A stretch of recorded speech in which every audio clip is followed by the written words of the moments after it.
Health care act 2017 നിലവിൽ വന്ന എന്തിനാണെന്ന് വെച്ച് കഴിഞ്ഞാൽ മെൻ്റൽ ഹെൽത്ത് കെയർ എൻഷുർ ചെയ്യാൻ വേണ്ടിയിട്ടും ഇൻഡിവിജ്വൽസിൻ്റെ, അതായത് മെൻ്റൽ ഇൽനെസ് ഉള്ള ഇൻഡിവിജ്വൽസിൻ്റെ റൈറ്റ്സ് പ്രൊട്ടക്റ്റ് ചെയ്യാൻ വേണ്ടിയിട്ടുമാണ്.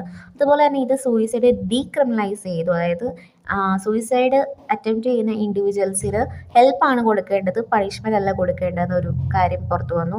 അതുപോലെ തന്നെ അവർ മെൻ്റൽ ഹെൽത്ത് കെയർ പേഴ്സൺസിന് ഒരു റൈറ്റ് ആക്സസ് ചെയ്യണം. അതായത് ഗവൺമെൻറ് ഫണ്ട് ചെയ്യുന്നോ റൺ ചെയ്യുന്നോ ആയിട്ടുള്ള ഇൻസ്റ്റിറ്റ്യൂഷൻസിലെ എല്ലാ ആൾക്കാർക്കും മെൻ്റൽ ഹെൽത്ത് കെയർ ആക്സസിബിലിറ്റി ഉണ്ടെന്ന് ഉള്ള ഒരു കാര്യം കൂടി ഇവർ പ്രൊവിഷനിലാക്കിയിട്ടുണ്ട്.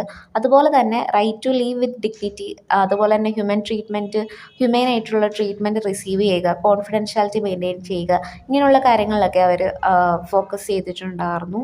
അതുപോലെ തന്നെ ഒരു right based approach mental health കെയറെ പ്രൊട്ടക്റ്റ് ചെയ്യാനും റെസ്പെക്റ്റ് ഡിഗ്നിറ്റി ഇൻഡിവിജ്വൽസിന് കൊടുക്കാൻ വേണ്ടിയിട്ടും ഇവർ ഒരു പ്രൊവിഷനിൽ ഇറക്കിയിട്ടുണ്ട്.